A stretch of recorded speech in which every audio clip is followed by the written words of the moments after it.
Hey guys, hang on. Hey guys, Ralph here. And welcome to True Power Trumpet Fitness here on wonderful Wednesday in Connecticut. Life's good when you have double C's, right? Anyway, you saw the thumbnail. I'm going to get right to it today. I've only got a couple minutes to get this up before my cleaning lady gets here, and so be it. So anyway, Doc's birthday revisited. I left out a lot about one of the stories. I don't know if you saw the comment section on yesterday's video, but I got a comment from the young lady who was the journalist who had the interview with Doc. Guys, you got to get the whole story. Again, has nothing whatsoever to do with Doc's trumpet playing, his dazzling technique, and his great chops and all that. Nothing to do with it. Has to do with that guy is just a terrific human being. Anyway, let me honk a little bit, and I will we'll get to the comment.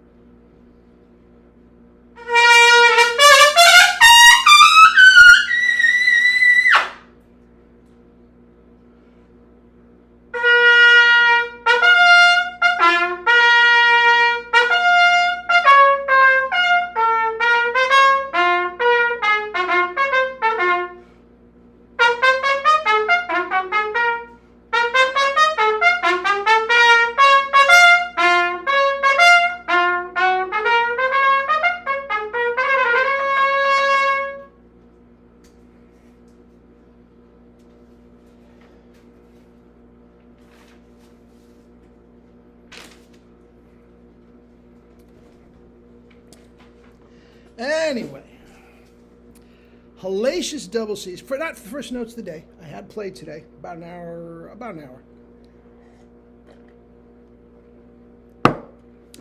Veggie juice. That was a couple lines from Morceau de Concours from G. Allary, okay, French. It means contest piece.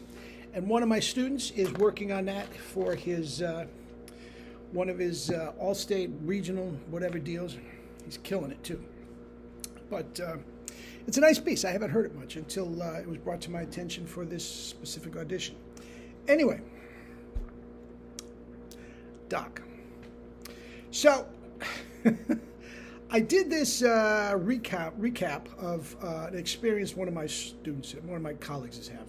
Okay, and it involved when he was, in high school, and writing letters to Doc when Doc was still in New York, and my colleague lived in Brooklyn, and getting all this response from Doc and all this sort of stuff, and it eventually led to his sister getting in touch with Doc, who was also a trumpet player. I left that out. I wasn't aware of this. When Joe was telling me all this stuff, I'm sitting here writing it all down. And, he paid for the lesson, so I'm trying to get it in quickly so we can get to more, I'm not taking this whole lesson time working on a subject for my video, anyway, I glossed over a lot of stuff, and I shouldn't have, because this is a very, very cool story that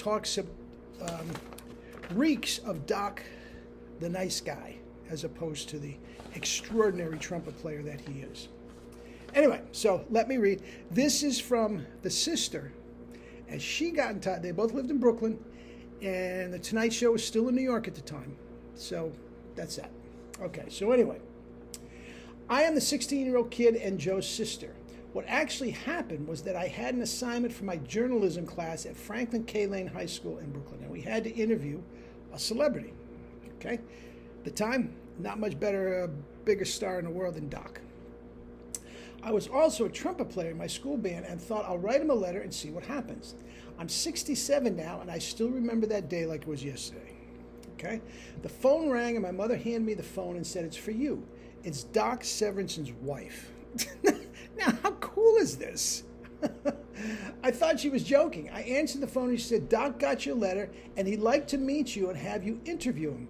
He doesn't know too many girl trumpet players." That's a video for another day. Girls, you got to pick up the sword and dagger and join us.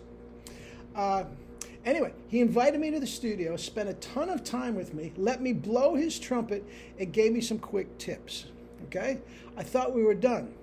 Then he said, would you like to meet Ed McMahon? He's here too. See what I left out? I can't leave this out, right?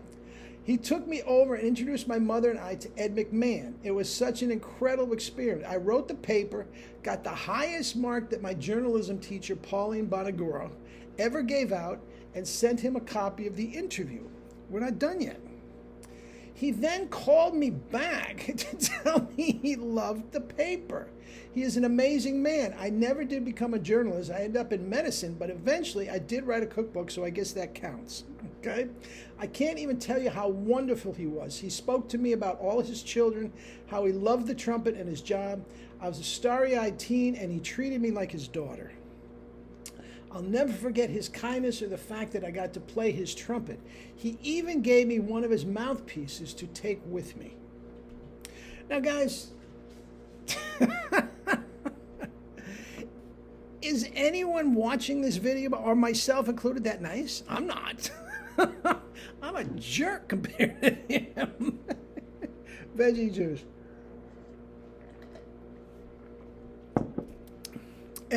Anyway, some of you may have noticed that down in the comments section, but I know a lot of you don't bother reading the comments.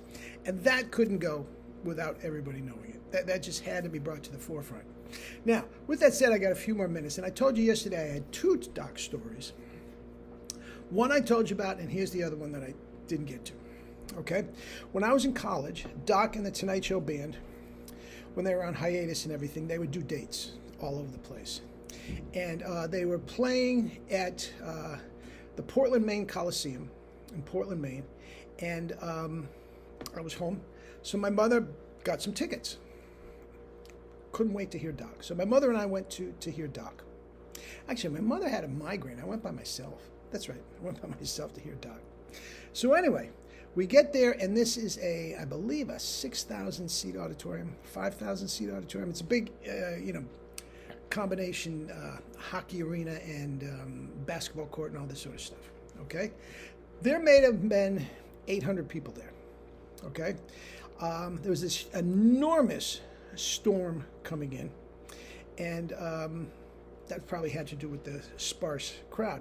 But anyway, there was nobody there, and through the bowels of this arena, you could hear everybody warming up. Snooki Young, please. And you could hear Doc like it was yesterday. Clark, and I mean, just killing it beforehand. Okay, so he comes out and does his first thing, and he makes an announcement. He says there's a huge storm coming in. This was in the summer now. He said the fog is rolling in, and there's a real good chance our plane is not going to get out tonight. And he said if we don't get out tonight, we're in trouble because we're doing Topeka somewhere the next night. Guys, we got to get out. So if it's all right with you, would you mind if we played without an intermission? And all of us are thinking, man, he's blowing us off. We're going to get 45 minutes. He's going to be out the door. 2 hours later, he hadn't taken the horn off his face, and he was not kidding. He just gave you the whole concert without an intermission. And he was awesome. He was awesome. Fast, slow, high, low, soft, loud. Oh, God. Just virtuosi. Absolute 100% virtuosi. And he would have been, he could have blamed it on the storm and done the 145 and gotten out of Dodge. I just think he is a terrific, terrific person. On top of being just a crazy practicer and all the virtuosity. I mean, the ambassador for the trumpet, it doesn't get any better than this. So once again, Joe's sister, thank you very much for your commentary there, and everybody, and we'll be back to tomorrow. I got one planned. Could Harry play in an orchestra? And could Bud play lead? Anyway, that's that. Eat and drink fruits and vegetables and live your life with true power. Love you all.